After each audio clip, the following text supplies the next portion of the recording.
Salam jumpa anak-anak. Ini Paman Sam hadir di Anak Kreatif.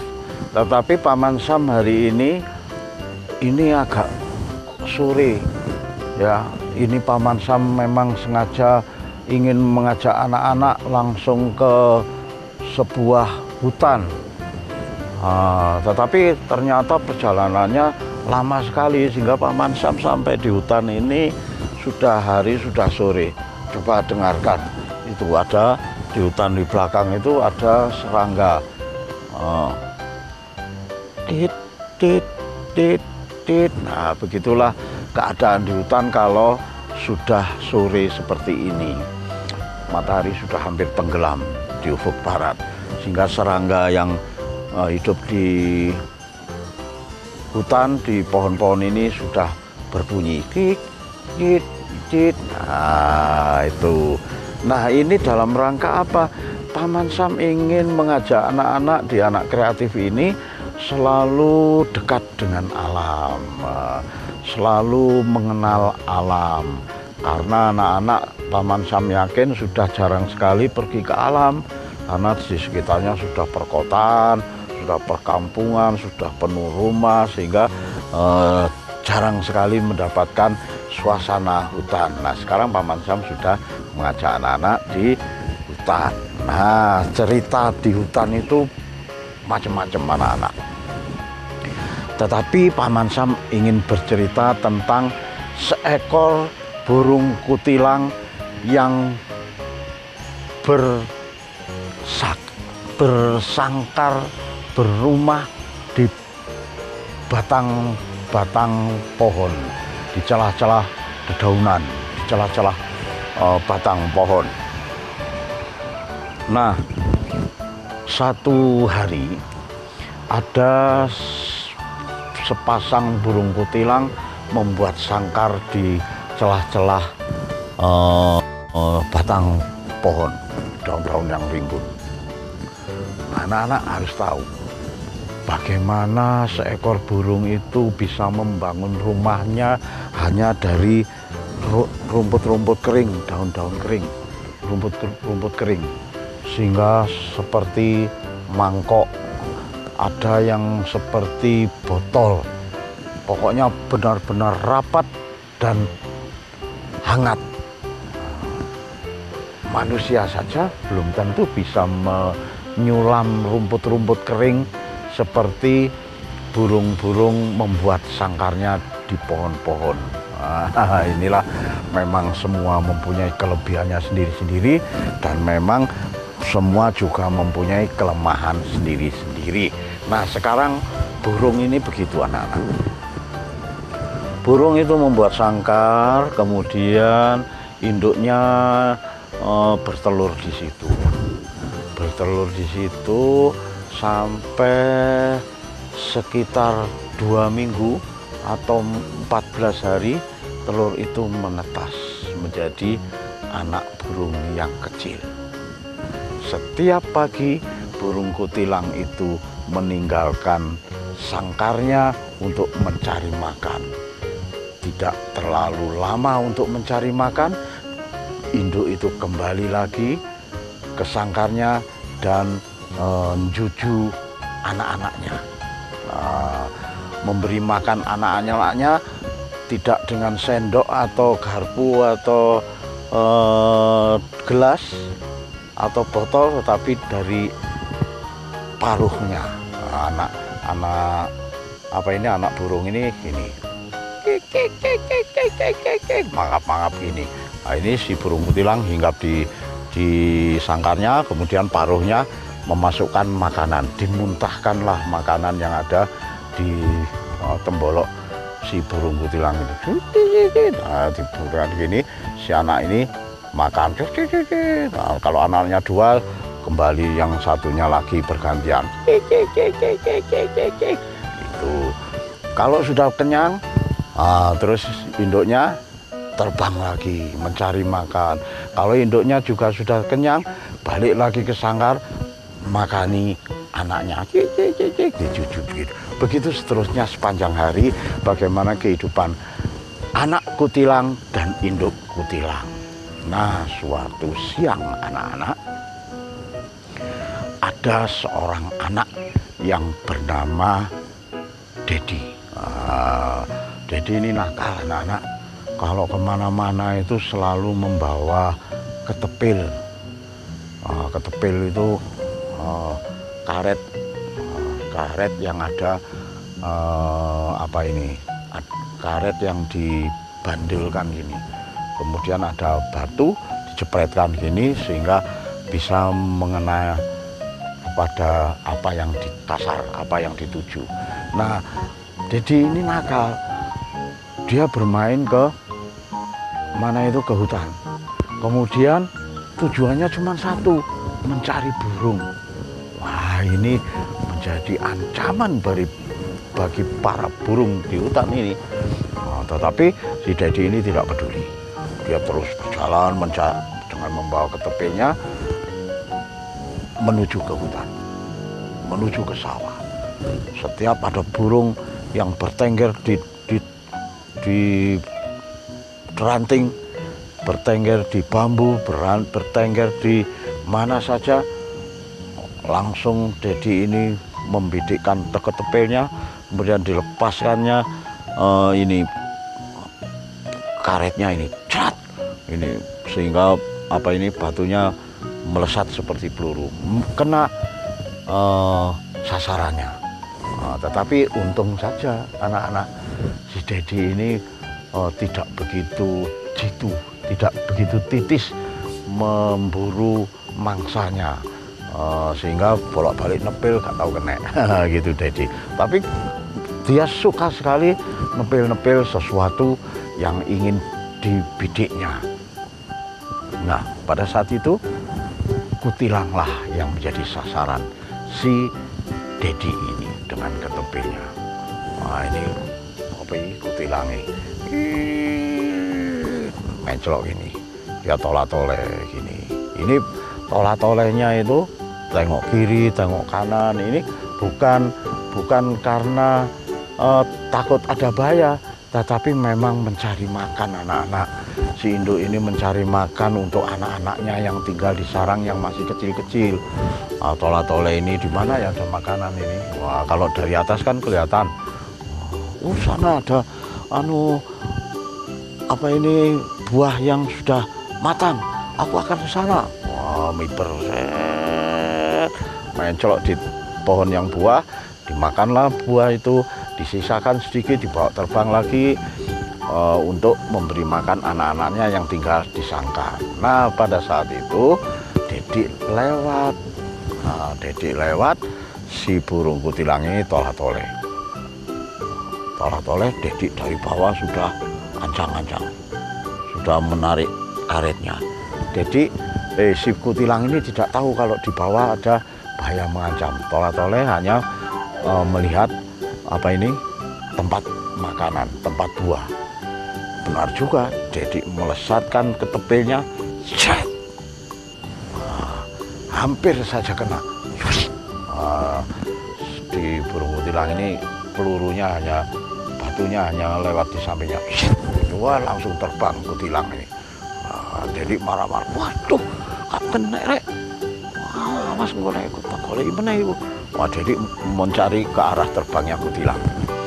Nah, sampai si kutilang ini tentu saja terbang ke sangkarnya. Nah, tetapi si kutilang ini tidak menyangka kalau diikuti oleh Dedi. Wah, sampai di sangkarnya, Dedi melihat, waduh, ikut tibane susuane.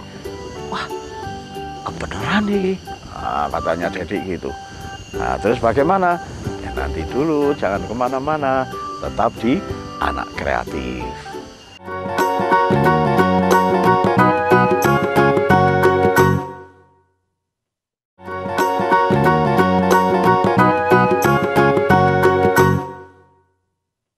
Ya, terima kasih anak-anak. Anak-anak masih setia di Anak Kreatif. Paman Sam akan melanjutkan dongengannya Paman Sam, ceritanya Paman Sam tentang burung kutilang yang diburu Dedi tadi.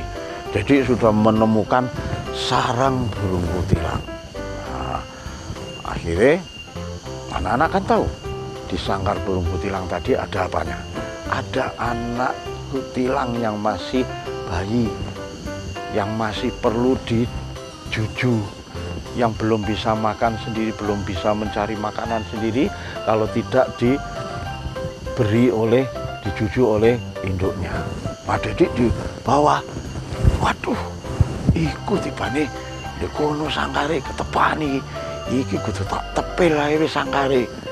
Waduh, ini menjadi ancaman berat bagi kutilang ini kalau Dedik benar-benar nepil sarangnya. Bayangkan saja kalau Dedik benar-benar nepil sarangnya, pastilah kalau kena sangkarnya anak-anak burung kutilang itu pasti akan jatuh ke bawah dan pasti induknya sangat akan menjadi sedih. Wah, Dedik langsung sudah mengendap-endap ke bawah pohon, wow, mencari celah.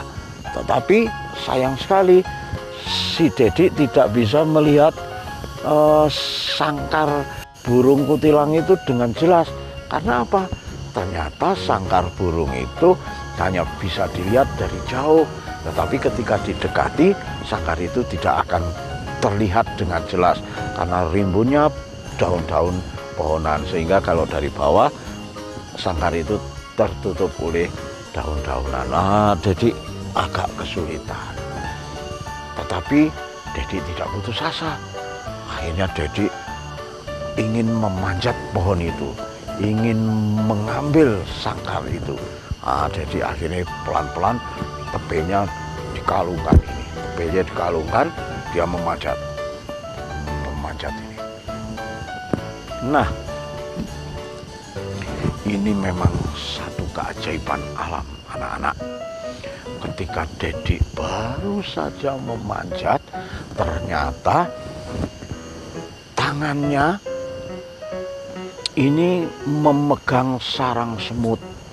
Nah, di batang pohon itu ada sarang semut yang kemudian Dedik ketika mau memanjat, merangkul batang pohon, tidak taunya batang pohon itu ada sarang semutnya, sehingga tangan Dedik merusak sarang semut dan semutnya akhirnya berhamburan begitu. Ada yang naik ke pohon, ada yang turun, ada yang ke samping pohon.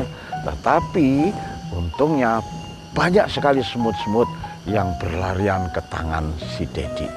Wah, Dedik akhirnya turun lagi, mengibas-ibaskan tangannya, tetapi karena sarang semut ini banyak semutnya, wah kualan Dedik. Semut itu sudah merambat-rambat ke sini, ke rambut, ke kemana-mana, dalam kaosnya. Nah, Dedik bingung dengan semut-semut itu. Nah, karena bingungnya dengan semut-semut itu, apalagi semutnya semut merah, sehingga tidak hanya mengerambati tubuhnya si Dedik, tapi semut-semut itu juga menggigit. Semakin Dedik mengibaskan semut-semut itu agar tidak melekat di kulit tangannya, semakin saja semut itu menggigitnya. Wah, Dedik menjadi kesakitan karena gigitan semut itu. Dia akhirnya lari dari pohon itu, dia lari menuju ke sungai yang dekat. Untung saja ada sungai. Kalau tidak ada sungai, maka bagaimana Dedik menyelamatkan diri dari serangan semut? Akhirnya Dedik melepas bajunya, melepas badannya, dia nyemplung ke sungai. Wah, di dalam sungai itu barulah semut-semut itu hilang dari tubuhnya. Ada yang mengambang di sungai, ada yang sudah merambat ke daratan. Wah, tapi Dedik sudah tidak dirubung semut lagi. Akibatnya apa? Ya, akibatnya Dedik sudah kehilangan sasaran, yaitu mau mengambil sarang burung kutilang tadi. Nah, untung saja ada semut. Kalau tidak ada semut, pastilah sangkar burung kutilang tadi akan dirusak, akan diambil oleh si Dedik dan diambil anaknya. Padahal si Dedik tidak mungkin bisa memberi makan anak kutilang tadi kalau tidak dari induknya. Pastilah induknya akan sedih dan anak-anak kutilang itu akan menderita, bahkan akan mati karena kelaparan tidak bisa makan. Nah, itulah anak-anak. Jangan sampai berburu burung di hutan. Jangan sembarangan mengambil sarang burung di pohon-pohon. Ya siapa tahu si sarang burung itu ternyata ada bayi-bayi kecil yang lucu, yang masih ingin hidup seperti burung-burung yang terbang di angkasa. Atau kalau diambil, bagaimana sedihnya induk burung itu, bagaimana sedihnya ibu burung itu, bapak burung itu kalau anak-anaknya diambil. Nah, kalian kan juga begitu, bagaimana sedihnya ibu bapak kalian kalau kalian ini ternyata sukanya bermain di luar rumah, pulangnya sampai tengah malam misalnya begitu. Pasti ibu bapak akan menjadi khawatir dan menjadikan cemas yang begitu tinggi ibu bapak kalian. Nah, jadi anak-anak juga harus tahu tentang waktu. Kalau pergi ya tidak harus pulang larut malam atau sore-sore sekali. Nanti ya seperti anak burung kutilang itu. Kalau seandainya anak burung kutilang itu hilang, diambil Dedik, pasti ibu bapaknya juga sedih. Nah, itulah dongengan Paman Sam hari ini. Mudah-mudahan dongengan burung kutilang itu bisa menginspirasi anak-anak, juga bisa memberi pelajaran bagi anak-anak bagaimana sedihnya kalau kita ini suka berburu burung atau binatang apa saja yang liar di hutan atau liar di ladang, karena belum tentu kita tahu bahwa burung yang kita tangkap itu mempunyai tanggungan anak di rumahnya yang perlu diberi makan, perlu disusui, perlu dihangat-hangat kalau malam karena cuacanya dingin. Nah, kasihan juga. Nah, itulah jangan sampai membuat menderita burung-burung yang ada di hutan atau di ladang atau di mana saja hewan-hewan yang ada di hutan, di ladang yang liar. Karena kita tidak tahu, yaitu tadi tidak tahu kalau burung-burung atau hewan-hewan itu ternyata memiliki tanggungan terhadap anak-anaknya, atau sebaliknya anak-anaknya memiliki tanggungan terhadap induknya.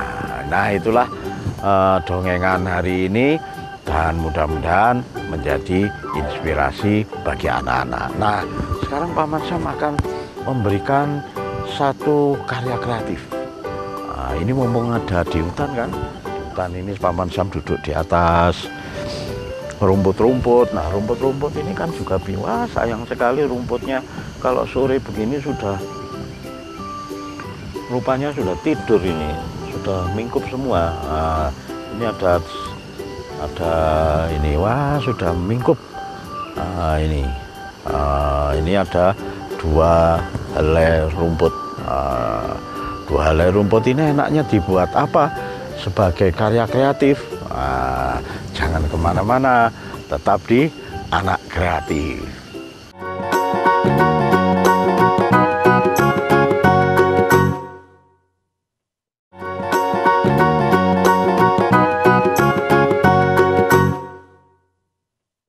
Ya, terima kasih anak-anak, masih tetap di Anak Kreatif. Paman Sam akan melanjutkan bagaimana membuat karya kreatif dengan daun-daun yang ada di sekitar Paman Sam. Ini daunnya sudah mingkup, sudah mengkuncup karena memang cuacanya sudah agak sore. Tapi ini Paman Sam juga ada ini, ini yang belum keburu tidur ini, belum keburu tidur ini, ada dua helai daun rumput. Daun rumput ini buat apa? Dibuat begini, ini dipertemukan begini, sisakan begini ya. kemudian ini gini ya, ini, kemudian ditekuk satu, ditekuk lagi satu sisinya, daun satunya, ditekuk lagi daun satunya, ditekuk lagi daun satunya, ditekuk lagi daun satunya. Nah, begitu seterusnya, dilipat ke atas, dilipat ke samping, dilipat ke bawah, dilipat ke samping kiri, dilipat ke atas, dilipat ke samping kanan. Nah, setelah atas dilipat ke bawah, nah, gitu, atas bawah kanan kiri, ini di kiri.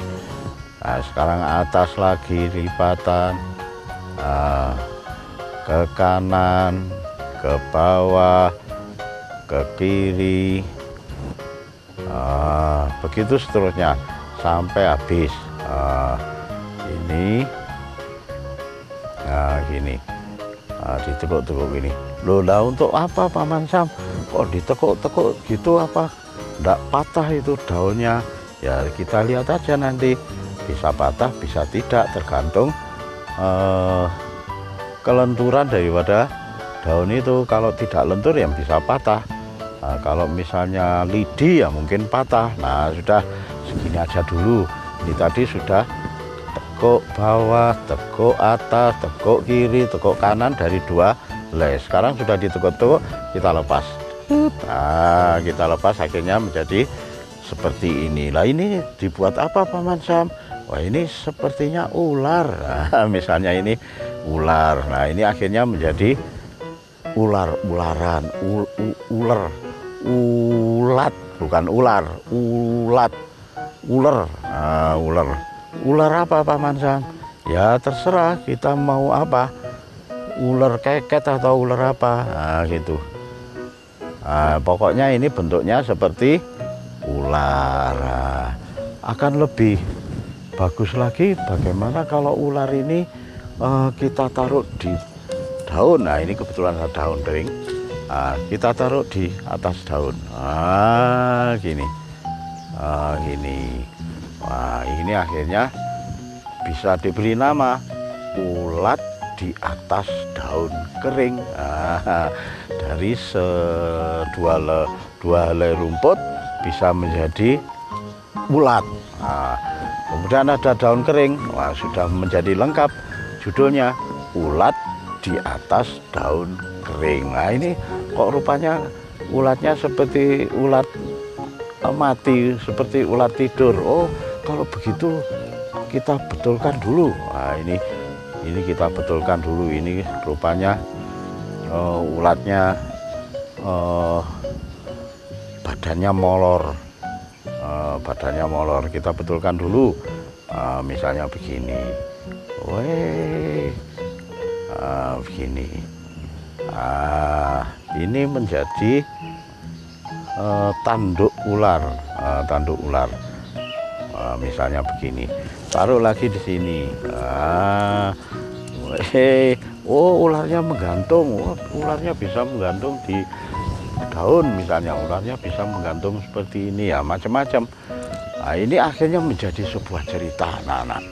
Ketika kalian membuat karya-karya kreatif, sebenarnya tidak hanya berhenti di karya kreatif itu sudah jadi. Misalnya seperti ini. Oh, ini berarti menjadi karya seni rupa, karya seni patung, misalnya seperti itu. Ada daun, ada ulat. Tetapi dari bentuk-bentuk karya kreatif ini, kalian bisa bercerita tentang bentuk-bentuk rupa seperti ini. Ada ular, ada daun. Nah, kita bisa bercerita. Pada suatu hari, ke teman-teman kalian, ada ular hinggap di sebuah daun. Ularnya menggerogoti daun-daun karena laparnya. Misalnya begitu. Ulat ini menggerogoti daun-daunnya seperti akhirnya Greenpeace seperti ini. Ini ibaratnya dimakan ulat-ulat itu tadi. Misalnya begitu. Nah, akhirnya banyak sekali dari karya-karya kreatif yang ada di alam, yang ada di sekitar kita ini bisa kita ceritakan. Tidak hanya berhenti pada bentuk ulatnya saja. Misalnya ulatnya tidak harus begitu, akhirnya ulatnya menjadi dua, misalnya ulatnya sudah udar seperti ini, ya sudah kita tekuk-tekuk lagi, kita tekuk satu-satu. Misalnya begini, misalnya begini. Nah, misalnya begini, ini sudah menjadi ulat, bisa menjadi ulat satu. Dari satu ulat itu tadi, ini ya ditekuk-tekuk lagi, misalnya begitu. Misalnya begitu, ditekuk-tekuk lagi. Nah, ini seperti ulat lagi, menjadi ulat dua. Nah, akhirnya menjadi sebuah cerita lagi. Dari satu ulat menjadi dua ulat di atas daun. Nah, ini akhirnya ini dua ulat, dua sahabat ulat. Nah, misalnya begitu. Dua sahabat sejati ulat di atas daun kering, misalnya begitu. Nah, itulah anak-anak, bagaimana kalian harus bisa memanfaatkan alam ini menjadi sebuah karya-karya kreatif. Kalian tidak perlu mencari barang-barang atau benda-benda yang jauh-jauh dari sekitar rumah kalian, atau membeli mainan-mainan atau barang-barang yang mahal. Minta ibunya atau bapaknya, "Bu, aku tukokno iku, Bu, kayak tulinan." Nah, tidak perlu.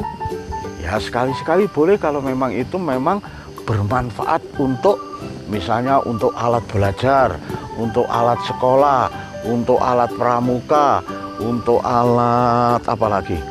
Untuk alat berkesenian misalnya, boleh saja kita baru membeli. Tetapi senyampang apabila masih bisa dicari di sekitar kita dan bisa dibuat di sekitar kita, kita bisa membuat sendiri dengan bahan-bahan yang ada, tidak perlu membeli di luar rumah atau mencari jauh-jauh di luar rumah. Daun, misalnya membuat hiasan dinding, ya sudah, tidak perlu membeli kertas atau karton yang mahal-mahal. Kita cari aja daun-daun kering seperti ini, misalnya begitu.